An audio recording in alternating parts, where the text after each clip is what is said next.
afternoon, everyone, and welcome to another Nacho Tuesday. Today I have Anand here with Zoho, and you guys have probably heard about the company, but without further ado, I'd love to see if he could introduce his company and some of the exciting stuff that they're working on over there lately.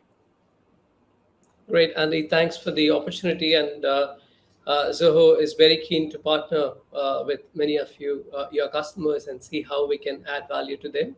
To introduce Zoho, Zoho offers software products that helps businesses address a wide range of business issues, from customer management to financial management to people management, through 50 plus products.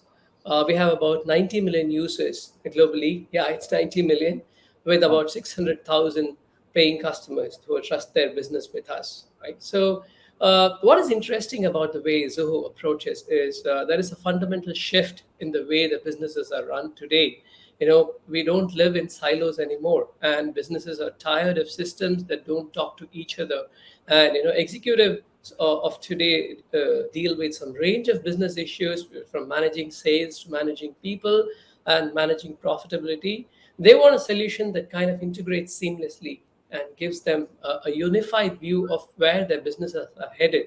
Now, that's where Zoho stands out. Practically for every business function, be it HR management, be it sales management, be it customer support, we have solutions that helps them address their business challenges effectively, right? So all these 50 apps work seamlessly. No more data silos and no more wasted efforts of patching between product A and B, and then there is a breakage of data. So that's where we are able to bring in tremendous value to our customers across segments, across industries, pretty much every country in the world, and that's where we stand.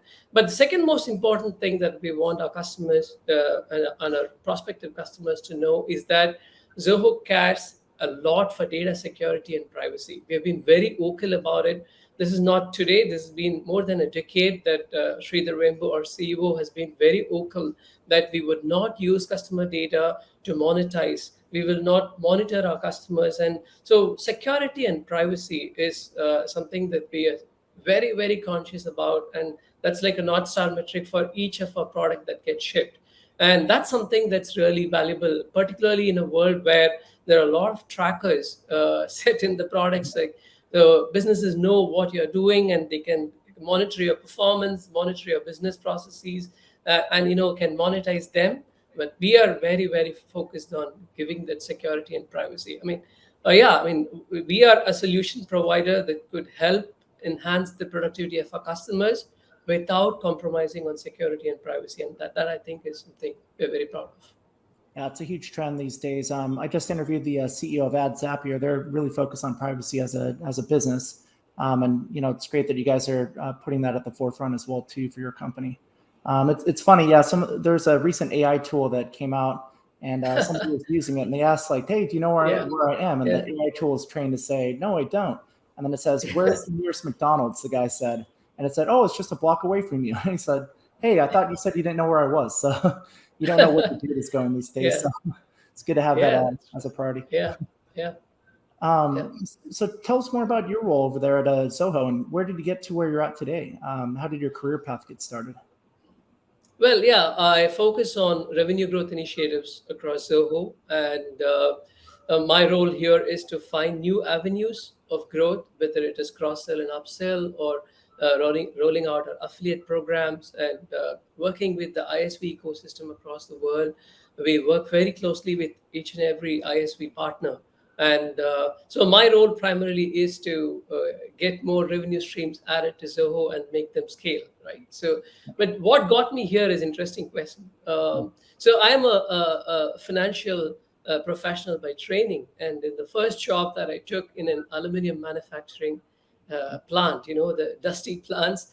So my CEO would ask me to always tell me behind the numbers what is happening. So he would not allow me to say, this is the P&L, this is our forecast. He would say, did you go to the shop floor? Do you know what is happening there? Do you know how aluminum is produced? So we used to go, and that got me really interested in knowing, go beyond numbers to see what happens on the ground.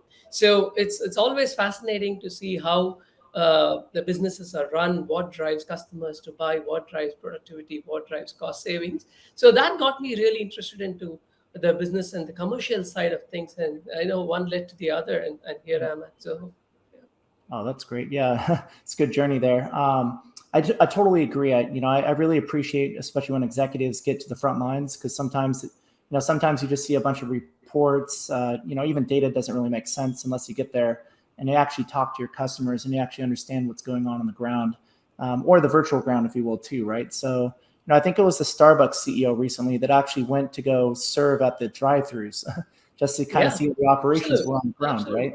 Absolutely, yes. Yeah, so it's something way different than getting a report than to actually see it live yourself. Yeah. That's a great path to growth there. So you guys are big on partner-led growth over there, I would imagine, correct?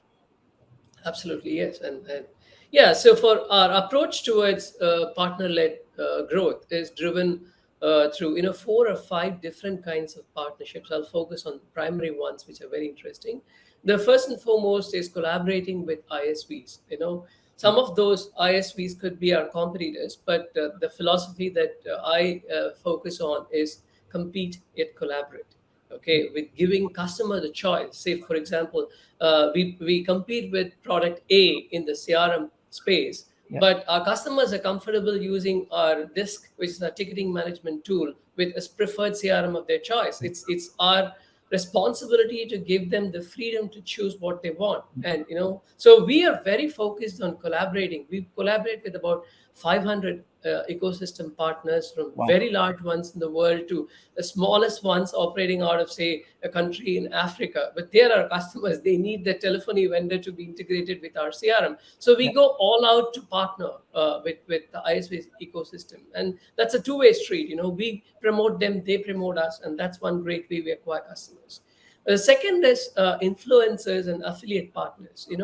Influencers have a great role to play in educating customers on how to, consider the options that are there in front of them, how to decide on which one is good over the other. And so we work very closely with influence. We educate the influence. We help them promote our products the right way, and therefore a lot of our focus is on creating those avenues for them to learn about our products, give an authentic review out there, and let the customers choose. So influencers and affiliate partners is one second really important thing. The third one is the reseller partners, particularly when markets where access is difficult for us due to, say, linguistic challenges, or sometimes the socioeconomic fabric is not good enough for us to set up our own offices. We rely a lot on our reseller partners, and they are our wheels to the market, and they work with us very closely. They help us, nurture the message that we want to give that suits to that region. And the last but not the least is customization and implementation partners, and they are the most important ones of all for us, because they are the ones who are going to help our customers get the maximum value through our products. So they do top quality implementation, and the customers are able to see the real value. So the stickiness of the customer comes through how well they use the products. And so implementation partners are really good. And many a times we know, for example, for every $1 we make in the early years of our customer journey with us, our partners make $5, and we are very comfortable with it. We want them to do well. We want them to make more. So the ecosystem should grow along with us and will automatically be taken care of if the ecosystem is happy. So yeah, partner-led growth is something that we are very, very focused on. And that's giving us tremendous results. That's great. Yeah, rising tide lifts all boats, right? So I love your guys' strategy of making it a win-win for you and your partners. I think that's a key for partner-led growth. What other kind of tips would you offer for, say, a startup that's looking to build a partnership strategy that they can scale with them as their business grows? I think one important thing is to have the influencer network well mapped out. Okay, you can come up with great content yourself. You can really have a fantastic website. You can have great documentation, but they always want someone else who is an authentic reviewer of your product, and someone who can talk about your products with a domain authority, right? So it's really important for companies to map those influencers, engage with them, educate them, and then they would be helping us talk, promote our products in the right way, as I said. So that's something that I think is really important. The second thing is what we call as the virality coefficient of the apps, right? So how many of your customers are referring new customers?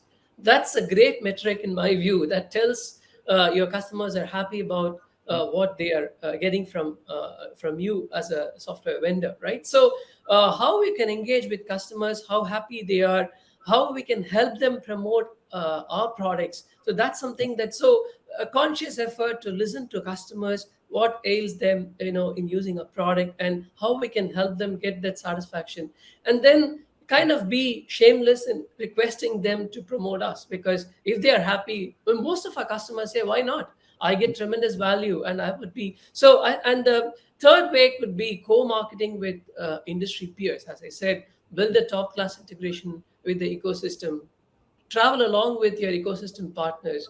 I think those two or three things would be a great way.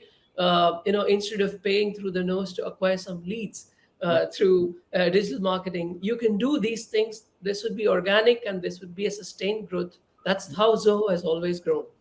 That's a great point. Yeah, because most software, I mean, now that I work at a B2B SaaS marketplace, I hear about all the great stuff out there, of course, but mostly, I've discovered software in the past through word of mouth, right? So it's happy customers of a product that they're using. So if I say I have a problem, I need a CRM system, they'll recommend Zoho or some other company, right? So it's very important to have a high net promoter score with your audience, and really make sure that they're engaged with the product, they love it, and they're willing to recommend it to other people. And I love the point that you make about asking for the referral as well too, right?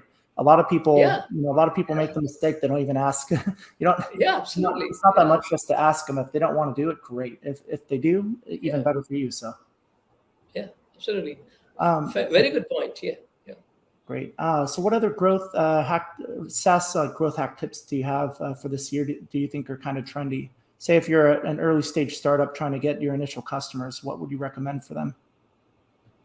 Well, if I think the first thing in my view is how we can find a way to offer some top class onboarding experience, right? So you can always get your customers. Always get your customers to sign up to your product. That's only one part of the long journey that you have with the customers. So a great onboarding experience is going to be something that they really need to work on, right? So what is important is how you can find a way to do that. The second thing is I see that verticalization as a process is becoming more and more important. Gone are the days where horizontal apps, which can do, which is like a plain vanilla, people are moving to say, can you help me solve the problem that's very specific to my industry? I don't want to waste time finding a consultant, doing a customization and then implementation. So people want verticalization as one really important solution that we want to offer. So if we can focus on that plus a great onboarding experience together, I think that would give them the real acquisition, because when you focus on micro markets and you can talk the language that resonates with that market. Say, for example, you're going after a salon and spa industry to give a specific solution. If you engage with them to talking about their business problems and how they go about solving them, and give them the tool, they're more than happy. And generally there is this great herd mentality that happens. You get few customers from a vertical, the word spreads, and acquiring the next 100 would be a lot more easier. So verticalization, I see, is something that you don't have to fundamentally change the product. You need to do some fine tuning, reorient your messaging, and I think that will make a big difference, particularly in difficult times like these. I agree. Yeah, especially in the early stages too. I mean, onboarding can make or break a company. So what tips, I guess, getting a customer is one thing, but keeping them and engaged with the product and using it is another. So what kind of tips would you offer for a company that's looking to optimize their onboarding and ensure that every new customer lead that comes in actually uses the product and sticks around? It's a very good question. Actually, how do you make them stay with you for a long period of time? we talked about this before. In our view, implementation partners, the ecosystem partners, they play a very important role. So, how we empower them to go and tailor the solution to the customer needs, and therefore, make sure that the onboarding experience is top notch and they are able to get maximum value in the shortest possible lead time. We have something called as a hypercare window, first 21 days of a customer, moving to a paid subscriber mode, right? Those 21 days are super critical. In fact, we have people who are assigned to talk to these customers almost twice a week or thrice a week, and there are personal email IDs that are shared to say, write to this person if you want. And they work with, in a company like Zoho, where there are 50 apps, there is still one onboarding person. And so that person makes sure that everything that they need, the customers need, to make sure that they get a very good start. That's something super critical. Partners and onboarding managers, they play a very important role. The second thing is, what we have learned is, if you have a customer who is using a product along with, let's say, 5 or 6 other apps in the ecosystem through an integration. So if you build strong integrations, you can see this as a tree with a lot of roots. Okay, those roots are integrations with the ecosystem partners. Those integrations, if they are already there in your product, when the customer is able to use the product in conjunction with those 5 or 6, it's very difficult for them to uproot, because they need to find a new product. Those products should have those integrations available. There's Yeah. going to be a lot of breakage. And so, in fact, Zoho offers our own solutions. That's our USP. But we, as I said, we compete and collaborate with our ecosystem. So we encourage our customers to choose what they want. And so that's the second thing that we see is a great way to retain customers. The third and most important thing is show the human side of your company. That's very important. And the brand connect and the connect with the ethos of the company is super critical. We follow what we call as a transnational localism. Through this, what we have done is we have got customer support executives in Africa, in US, in Middle East. They speak their language. They're present out there. The customers can walk into an office and see a human face. That builds huge trust. They're not talking to an automatic answering machine, or they're not talking to chatbots. We are moving away from that to this human side, and that brings in a tremendous connect. Our ability to retain customers is primarily driven by the human side of Zoho that we keep exposing. Yeah, that's a great point. When everybody moves right, you go left. So a lot of people are trying to adopt more automation strategies these days, which is good in some regards, but a lot of people overdo it. So Yeah, a lot of companies now, and salespeople are looking to go back to that human element, right? So a big strategic advantage I've seen for a lot of companies, exactly to your point, is that they bring back the human element, and you bring in some faces there, get people to interact with people live, and it's a lot more.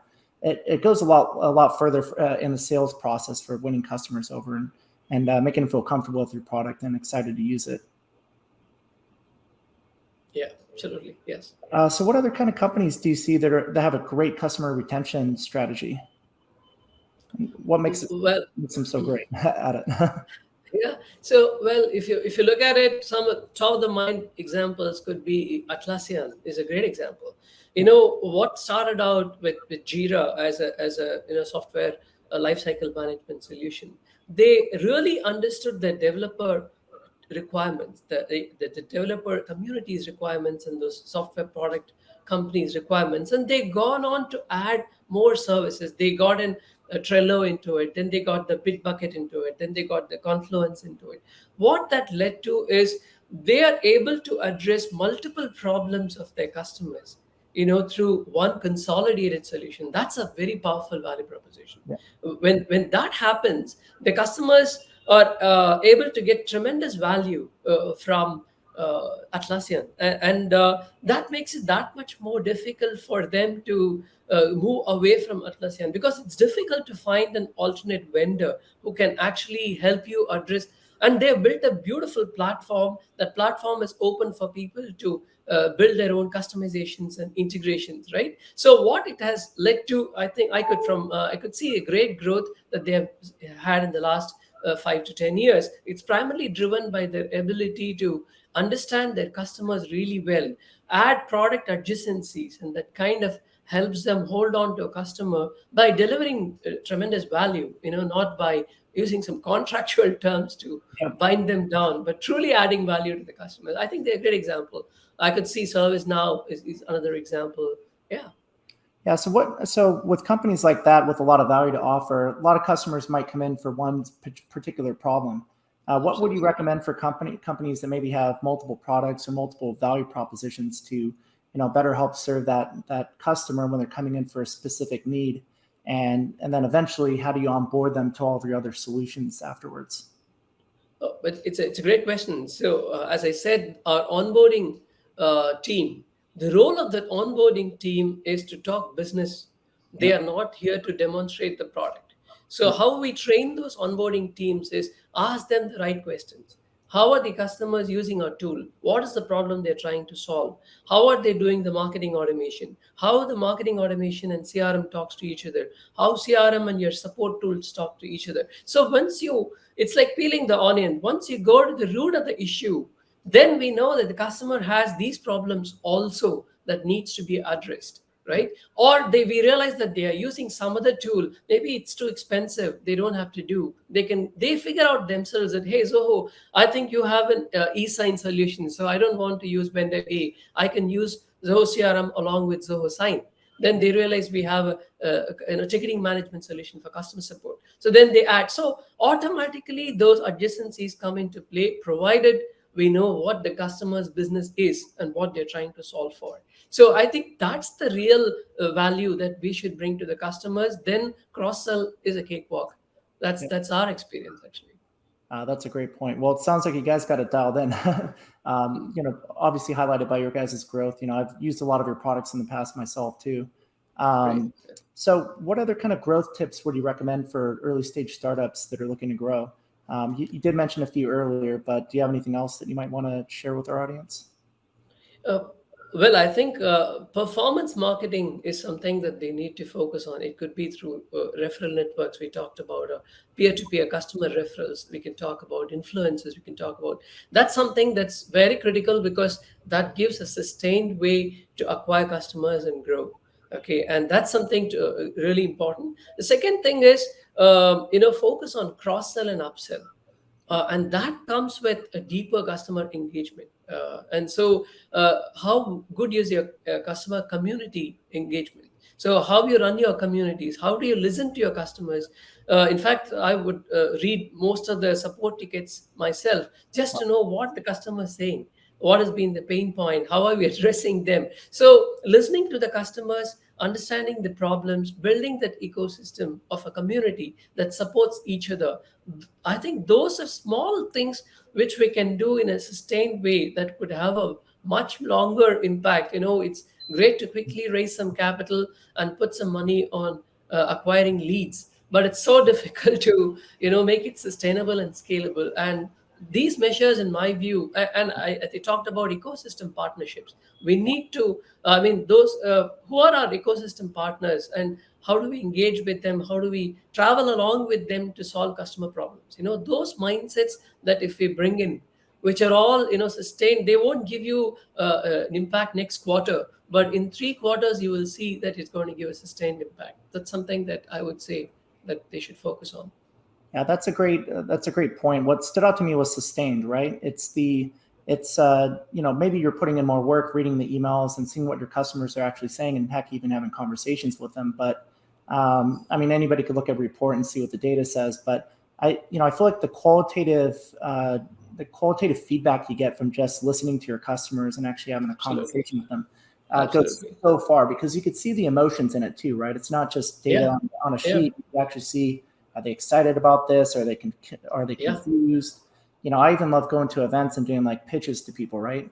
And so I'll kind of work on pitching the product from different angles and see like what people react to, and like when do their eyes glaze over, or when do they lean in like really excited to hear more about your product. So stuff like that is very, very powerful, I believe. I noticed that you didn't mention advertising at all.